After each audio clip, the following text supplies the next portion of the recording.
When you're buying a rental property, doing the right due diligence can save you thousands of dollars, if not hundreds of thousands of dollars. But I'm going to talk about something that many don't discuss in the real estate investing world, and that is the two different types of due diligence. Now, the first type of due diligence is on your market, area, type of property, tenant profile. And this is the one that many don't discuss that can save you a lot of money, because if you look at the different neighborhoods you may invest in and you run your numbers ahead of time, you look at what your potential tenants can be, you run ghost ads, which sometimes are putting up mock rental ads to see what the appetite is at a certain rent and building a waiting list of potential renters. If you look at the overall economic trends of the area, are there transit routes coming in? Is the population growing or falling in the area? What's going on with the schools? As you do more and more of this due diligence, it'll let you know what price points make sense for you. And it allows the numbers to speak loudly so that you can decide which properties are even worth viewing.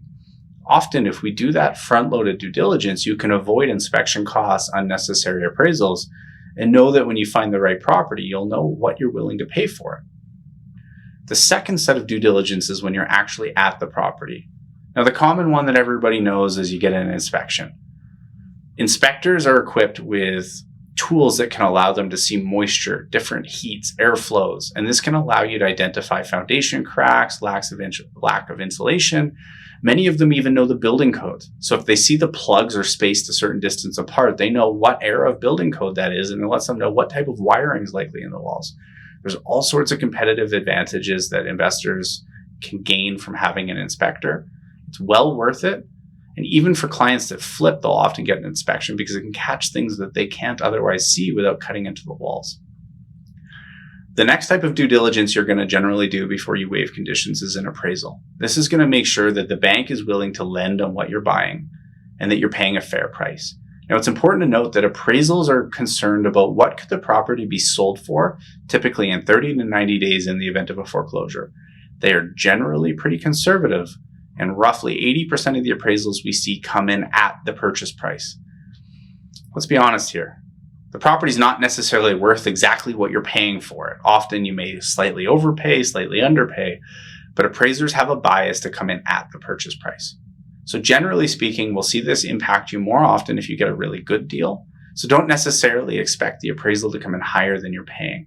Some lenders have shifted to a double-blind appraisal system that actually prevents the appraiser from knowing what the purchase price is, who's involved, and this can create a more honest appraisal system, which ultimately is probably a good thing for everybody, but can also cause problems because sometimes conservative appraisals will be really conservative and the value comes in low. Now, in an example where you're buying a rental property with 20% down, if an appraisal comes in $10,000 lower than the purchase price, you're going to need to put an extra $8,000 down. Now, let's run through this for a minute.